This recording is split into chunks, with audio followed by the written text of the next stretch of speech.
During our Guaranteed Rate Business Spotlight segment, every week we feature a local Flint Township business, and today we have Curbco. And from Curbco, I have my good friend, Keith Kirby. How are you today, Keith? Good morning. Doing great. Good morning. So we're here to spotlight Curbco. It's had many different names over the years, but now it's Curbco. It's a great business, and we did a grand opening video with you guys. But how long have you been in Flint Township? You've been here a long time, right? So I grew up in Flint Township. I went to the Carmen School District before it was Carmen Ainsworth. Me too. Randall's, Dye Jr., Carmen. But our business has actually physically been located in the township since we built our first building in 1998, and we moved in 1999 on Dye Road. Right. And it started out as the tile business, right? Well, I grew up in the plumbing service business, right. And a lot of people don't know you're a master plumber, right? I am not a master plumber. I am not a master. That's the highest level of license a plumber can get, and I don't want to take that praise from those guys. But I did grow up in the plumbing service business. My father was a licensed plumber, had different family members and friends. It was great. The apprenticeship that I served was a fantastic foundation. That's the industry I started in, and I did get into doing a lot of tile work and everything. We were doing majority of our work back in the 80s and 90s. We became a specialist in high-end residential bathrooms, and we did some amazing bathrooms. Amazing bathrooms and projects over the years, and a lot of people had trust in us that gave us that opportunity to show our team skills. But I always plowed snow, myself and a couple carpenters and a couple other tradespeople that I knew, and it was just our entrepreneur spirit of trying to get ahead, capitalize on an opportunity, and one thing led to another. And before you knew it, can you do this for me? And can you fix my pothole? And can you fix my catch basin caving in? And by the way, can you include my landscape maintenance as part of the contract? And do you offer sweeping service? And one opportunity, and I owe a lot of that to a lot of the guys that I came up with through the trades. There was about 7 or 8 of us, and we were very supportive of each other. We were all in different trades. Carpenters, HVAC guys, roofers, the doers, tile guys, and we all supported each other. Yeah. And we were hustlers, and one thing led to another, and before you know it, we had both companies. We actually formally formed Curbco itself in 1996 as its own separate corporation. Previous to that, we operated as Kirby Service Company. So our associated companies, we've been around since 1985, and it's amazing. Yeah, I remember when you bought your first street sweeper. Yes. Yeah, because somebody came to you and said, "Hey, can you provide this service?" And you're like, yeah. We'll figure it out. And boy, that was a tough thing to figure out. I will tell you, the sweeping business, and whether I'm speaking to high school students or college students or just casual dialogue with someone, people today have such an advantage starting a business with the internet. The information that is at your fingertips. Right. And it doesn't mean that everything on the internet is accurate. It's your job to sift through it and sort through it. But back when we started new ventures, we had to rub shoulders with somebody that was a senior member in that, or that trade or that service, or join a trade association and go to a conference, or take classes at the conference and try to sit at the right table with somebody that was willing to share some information. And it is unique that you brought that up about sweeping. It might have been the most painful venture I've ever been in with my entrepreneur spirit for the first couple of years. I would go out and I'd bid one job, and I'd say, we really wanted to use you. We respect you, but you're half of everybody else.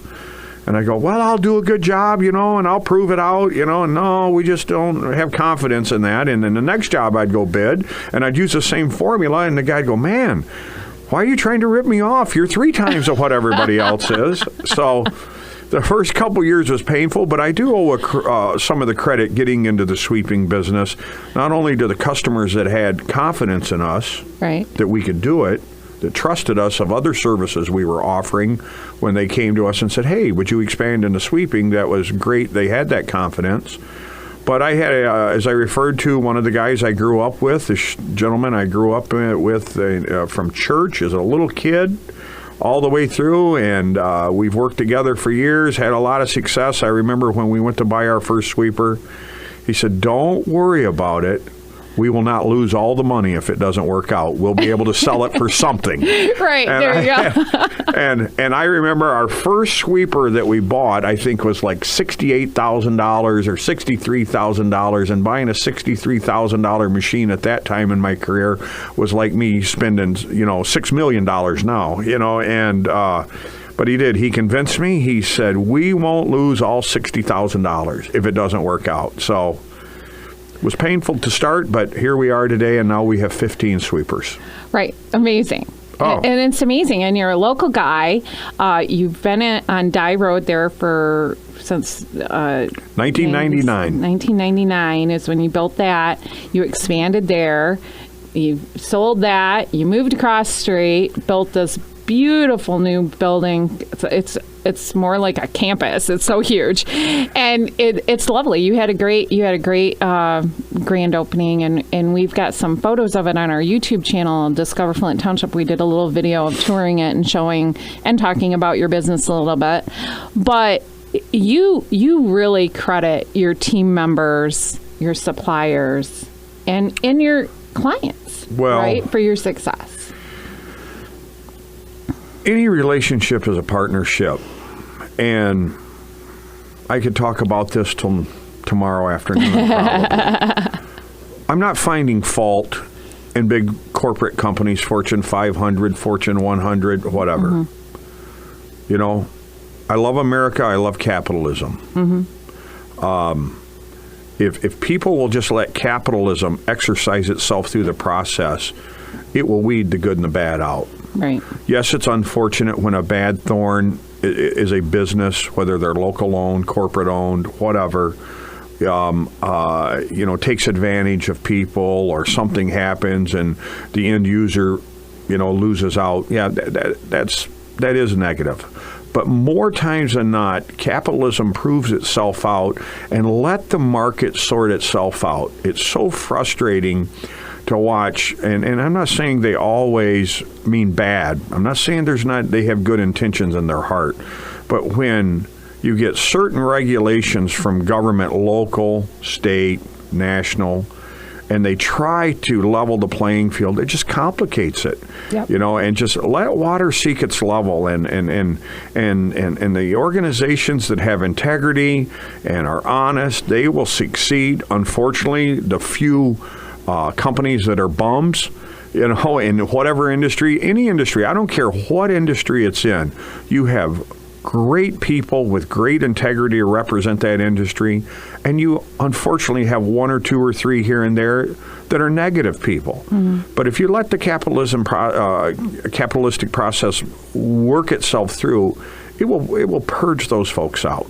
Right, and you have good people that represent your company in a great way, and that helps build your clientele, right? Oh. It's built you have a very good reputation among your clients. So let's talk a little bit about what you do now. We talked about how you got started. We've talked about how long you've been in business, but we haven't really breached what you're doing now. So currently, Curbco, the easiest way to describe our organization is we mirror a Department of Public Works for a city or a county, a road commission, whatever. Doesn't mean that we're exactly the same. Doesn't mean that every city's DPW department is exactly the same. But our niche is maintaining, repairing, and upgrading existing roads, parking lots, and campuses. Our niche is maintenance, service call work, and it comes from my upbringing. That's what my father did. He did very little new construction in the plumbing field. Mm-hmm. He said, he taught me years ago that doesn't matter what the economy is, people always will need service work. Right. Yeah. Always will so need true. Service work. And so that's how we fashioned our company.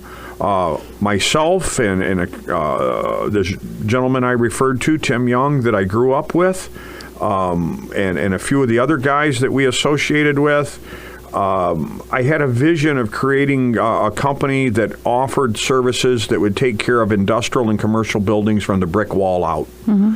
And no matter what it was, whether it was a weekly service, a winter service, a renovation of a parking lot, a catch basin, a water main break, whatever, that was what we envisioned. And it took us a number of years to get all of the divisions established because it's very costly.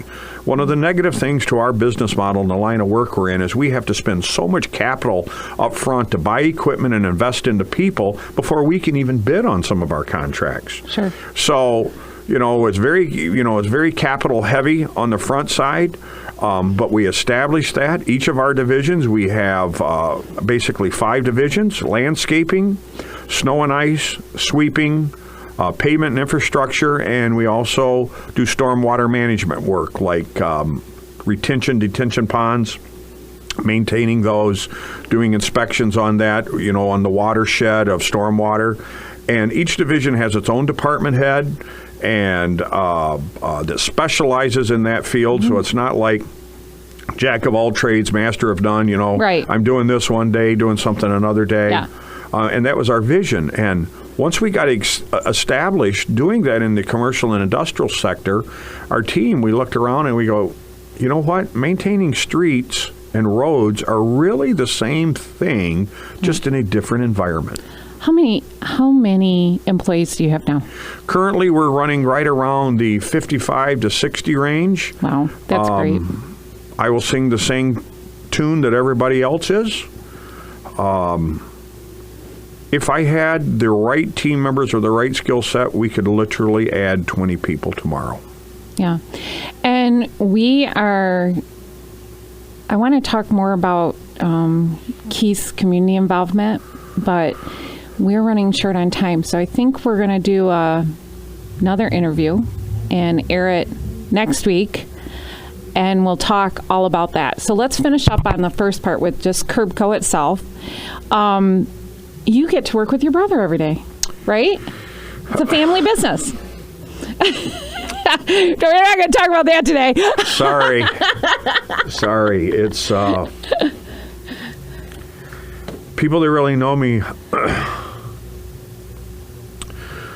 I might not always portray a soft side, but there's definitely a tender side to me. Yeah. And family's very important to you, isn't it? One of the greatest blessings I've ever had in my life is working with my brother, who is 10 years my junior. David Wirtz we're actually biologically half brothers, but we grew up together, and I don't believe in halves. Right.